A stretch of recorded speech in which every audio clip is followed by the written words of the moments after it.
Baiklah teman-teman sekalian, sekarang saya akan mengajarkan bagaimana cara membuat kop surat. Nah, jadi ini ada sedikit kelupaan untuk di menu header. Oke, sekarang teman-teman masih di aplikasi Word, kita pilih header. Kemudian di header kita pilih yang paling atas. Untuk yang ini kita hapus. Kemudian kita tuliskan contoh, misalnya di sini adalah sebuah lembaga kursus misalnya ya. I need komputer. Kemudian kita tulis di sini lembaga kursus dan pelatihan.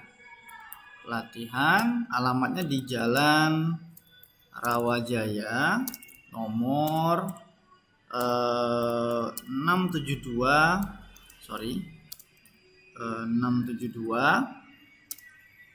Pahlawan, Kecamatan Kemuning, Kota Palembang. Oke. Nah, sekarang ini sebenarnya udah jadi, hanya saja formatnya tidak seperti ini biasanya ya. Nah, jadi kita bisa menambahkan gambar dengan cara arahkan kursor ke kanan kiri, maksudnya ke kiri atas. Oke, jadi kita pilih gambar, kita pilih insert, menu insert, kemudian picture, this device. Kita masukkan contoh di sini ada logo Tuturi Handayani. Saya insert. Nah, ini kan fotonya besar sekali ya, gambarnya besar sekali. Kita perkecil terlebih dahulu. Kemudian untuk posisinya bisa kita atur in front of text. Ya, kita pilih in front of text di depan teks. Kemudian kita sesuaikan ukuran gambarnya. Contohnya seperti ini. Contoh daripada gambarnya.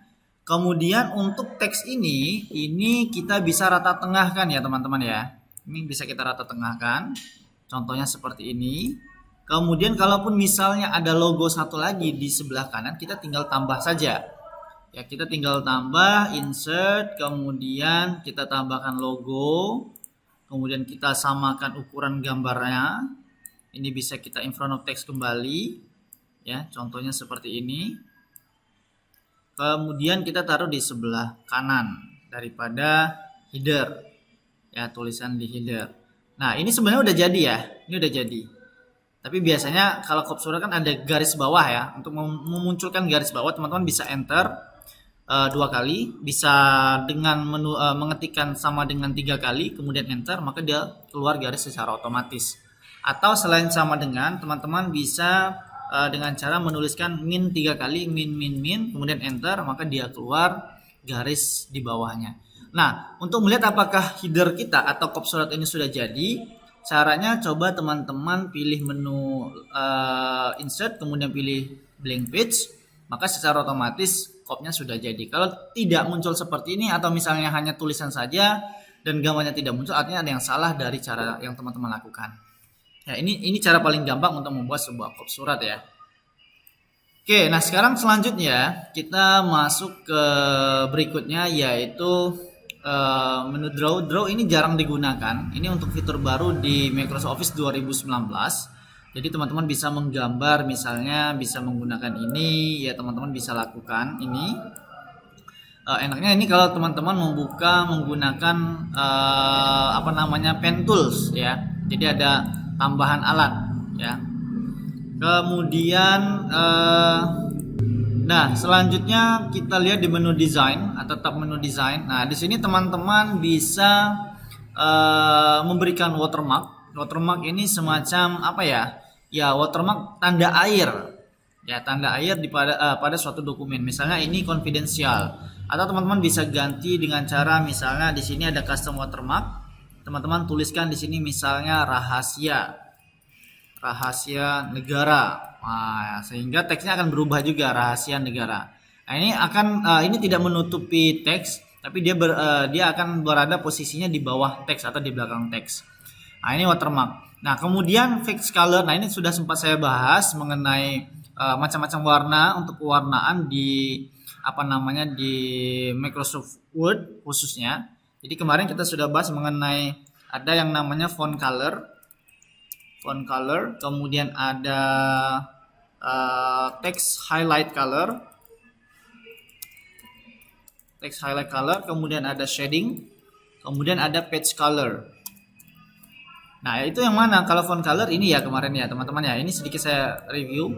Font color untuk mewarnai font, kemudian text highlight color itu memberikan warna pada suatu teks. Ya, misalnya kita menstabiloi buku. Kemudian shading ini untuk memberikan warna pada satu blok teks. Ya, contoh seperti ini. Kalau page color dia memberikan warna seluruhnya. Nah, ini teman-teman bisa lakukan seperti ini. Ini untuk melihat perbedaannya, ya. Oke, teman-teman, cukup jelas ya di sini ya. Nah, selanjutnya kita akan melakukan langkah berikutnya, yaitu ini kita kembalikan dulu seperti awal supaya tidak membingungkan. Ini kita buang, watermarknya di remove, kemudian kop suratnya juga bisa kita remove. Ya, header kita remove header, kemudian kita tutup. Nah, menu desain sudah, rasanya di sini tidak ada yang terlalu dijelaskan secara spesifik karena oh ya, ada satu lagi nih, page border. Page border ini untuk memberikan kotak pada suatu halaman. Misal seperti ini, box, saya pilih box, maka dia akan memberikan kotak. Ya, ini juga bisa kita ganti. Contohnya kita pilih art, ada gambar apple dan lain-lain. Teman-teman bisa pilih, ya. Nah, ini untuk memberikan kotak pada suatu halaman, ya. Kemudian ini jenis-jenis teks yang bisa dibuat, maksudnya stylenya, ya, formatnya. Nah, kemudian ada layout. Nah, ini layout ada untuk mengatur ukuran kertas, ada margin, ada orientation. Misalnya teman-teman mau membuat sebuah sertifikat, ya, ini landscape, ya, dan portrait, ya. Ini bisa teman-teman buat di sini. Kalau mau ditegakkan, kita pilih portrait. Ukuran kertas bisa diatur di sini. Ini misalnya A4. Ya, teman-teman bisa lihat di situ A4 ukuran kertas yang saya gunakan. Nah, kalau untuk kolom ini seperti kita membaca sebuah koran atau berita cetak, media cetak. Biasanya dia ada beberapa kolom. Saya contohkan misalnya seperti ini ya. Lorem ipsum. Ini untuk contoh saja. Teman-teman bisa terserah teksnya apa isinya. Saya ambil sebagai contoh ini. Ya, ini saya pilih format default. Saya ambil, saya samakan formatnya dulu, taruh di notepad, kemudian saya tutup, kemudian saya pastikan di sini. Nah, ini saya Ctrl J untuk rata full, kemudian saya spasi, kata Ctrl J lagi, saya spasi, Ctrl J dan Ctrl J. Oke, ini saya blok semuanya, kemudian kita pilih kolom 2 misalnya. Nah, jadi dia seperti ini. Kalau koran kan biasanya huruf pertamanya itu besar. Nah, untuk membesarkan ini gimana caranya? Teman-teman masih ingat? Caranya ada di menu insert, kemudian pilih drop cap, kemudian kita pilih drop. Nah, ini jadi dia seperti ini, ya. Ini sebagai contoh. Nah, kemudian selanjutnya, oke, ini ada beberapa poin penting. Pernahkah teman-teman melihat kalau misalnya gini, kita akan membuat suatu file, ya, sebuah buku atau makalah, tapi halamannya, penomoran halaman itu berbeda-beda. Nah, ini fungsi daripada bricks, ya. Oke, contoh seperti ini, kita akan membuat suatu makalah. Saya buat atau buku pedoman ya. Jadi saya pilih menu insert, saya buat cover. Ini sebagai cover. Ya, misalnya di sini buku pedoman siswa, ya. Nah, untuk tahun saya buat tahun 2022. Kemudian di halaman 2 biasanya itu berisi daftar isi. Ya, teman-teman ya. Daftar isi rata tengah, ini saya ubah dulu. Kalau masih seperti ini kita buat one column. Daftar isi, kemudian saya enter. Setelah daftar isi, selanjutnya adalah kita pilih blank page. Ingat ya, blank page ya, bukan page break, blank page. Kemudian kita pilih di sini misalnya kata pengantar. Pengantar rata tengah, kemudian setelah kata pengantar misalnya kita pilih blank page lagi, ada moto atau pesan dan kesan, ya, pesan dan kesan. Nah, contoh ya teman-teman ya.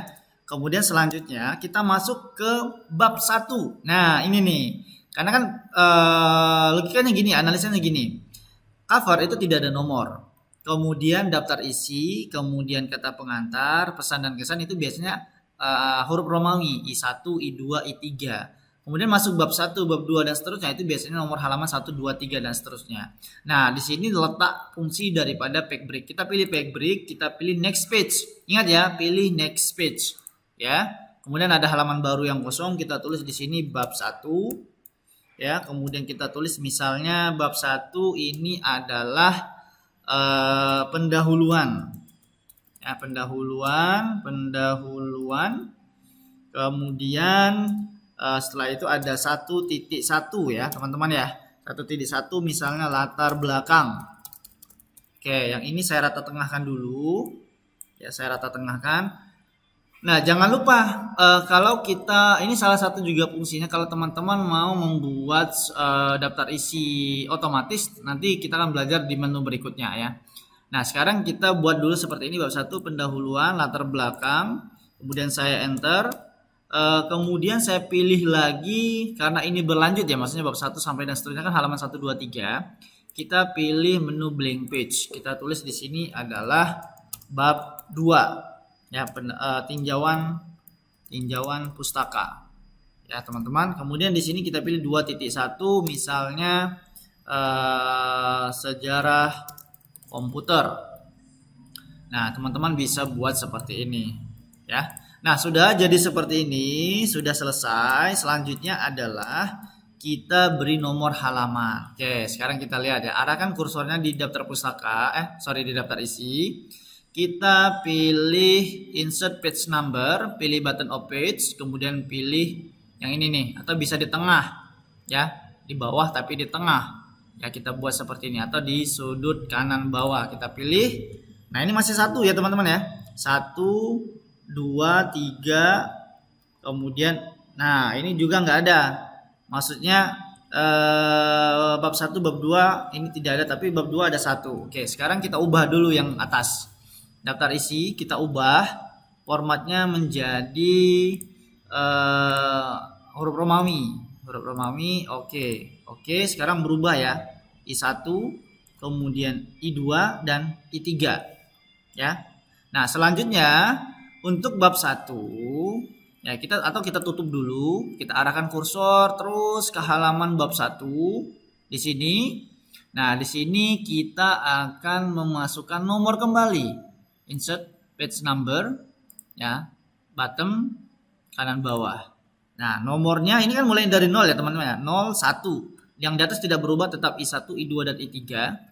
Nah, ini formatnya kita ganti format page number, kita mulai dari start 1, dari 1. Maka jadi dia mulai dari halaman 1, 2 dan seterusnya.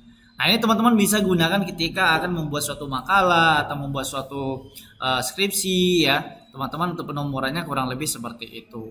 Itu bisa kita gunakan untuk menghindari dipisah-pisah ya, cover file sendiri, daftar isi dan lain-lain di file sendiri, bab 1 bab 2 file-file sendiri. Nah, mending kita gabungkan caranya seperti itu untuk penomoran ya. Untuk penomoran kurang lebih seperti itu. Nah, kemudian line number ini teman-teman untuk halaman lanjutan. Kemudian ada hyphenation, ini jarang dipakai ya. Sisanya nggak ada sih, paling ya position gambar sudah sempat kita bahas sedikit, write text, kemudian ya itu sih ya. Jadi teman-teman bisa pergunakan layout untuk bricks untuk penomoran yang berbeda pada satu file. Oke. Itu saja teman-teman, kita lanjutkan di pertemuan berikutnya. Terima kasih.